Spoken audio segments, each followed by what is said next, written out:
Top reviews from the United States. Number 1, read before you buy. Hopefully some helpful information.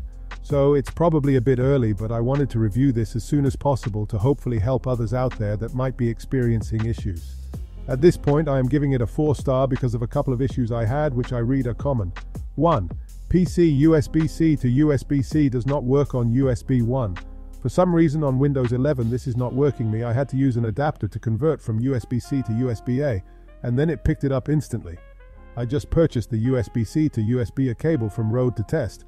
Doesn't need to be from Rode for you, but I just wanted to keep it all Rode since I'm assuming they will be compatible. Anyhow, interesting enough, USB-C to USB-C on USB 1 works on Mac. So if you are using a Mac, it will most likely work. Note, I read that this works if you are on Windows 10, so unsure if it's a Windows issue. 2. PC USB-C to USB-C on USB 2 works on Windows 11 without any issues. 3. USB 1 and USB 2 serve different purposes. When connected to USB 2, it will not show on Rode Central. So if you are wondering why it's not showing up, that is the reason. I would refer to their site on their Setting Up USB Connection section, where it will explain in detail what each port is for and what it is compatible with. Another thing to know is that you cannot just use a charging cable. It will not work. 4. On first setup, wireless did not work. No matter how many times I entered my router password, it would not connect. I had to end up connecting the Ethernet directly for it to work. Afterwards, I updated the firmware, which first time it said I was at the latest firmware version, but it was not. Second time, it picked up the latest firmware. After that, I disconnected the Ethernet cable and was able to connect wireless. Anyways, my 4-star rating is because I felt it was more difficult to set up than just plug and play, and for a bit I was scared I had a faulty unit, as other people were experiencing similar issues. Hope this helps others a bit, but now that I am up and running 100%, I can say I'm enjoying it a lot, but probably overkill for me as it is my first amp I am ever touching. These are my specs: BTW, CPU, AMD 3900X RAM, 128 GB of RAM, GPU 2070 Super Mobo, Asus X570 Dark Hero microphone, Shure SM7B No. 2, works great with Adobe Audition. I use Adobe Audition CC for radio production, and the ability to set up separate tracks for each input is like heaven.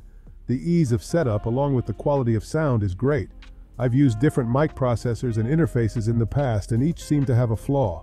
The M-Box hisses louder than the Symmetrix or DBX mic preamp. The Focusrite is okay, but if you want a clean voice print from your XLR or 1/4-inch condenser mic connector, buy the RØDECaster Pro II. I've had several XLR to USB interfaces, and they all have some audio artifact like a hiss that gets in the way. Here's what the RØDECaster Pro II, $700 at time of this review, replaced in my studio. Prices are what I paid for items listed. 1 Mackie console $479, 1 Symmetrix mic, pre $231, DBX 286S $225, 1 Focusrite. Scarlett $179, 1 Zoom H4 N Pro $249, 1 Elgato Stream Deck $145. The RØDECaster Pro II should cost more money for the features. Thankfully it doesn't. It's perfect for podcast or radio production and voiceover. The only downside, if you could call it that, was my unit was shipped with a bad power supply. Lucky for me, I had a backup. Nuber 3 worth the upgrade? The new RØDECaster Pro II is packed with new integrated technology that makes it easy to record and edit. There is a learning curve for any first-time user that is wanting to start a podcast or wanting to record music. Well, the question is it worth the upgrade? In my opinion, probably not for anyone that already owns the previous version. However, it's definitely great for a first-time purchase. This product is truly worth the cost for the added features and technology.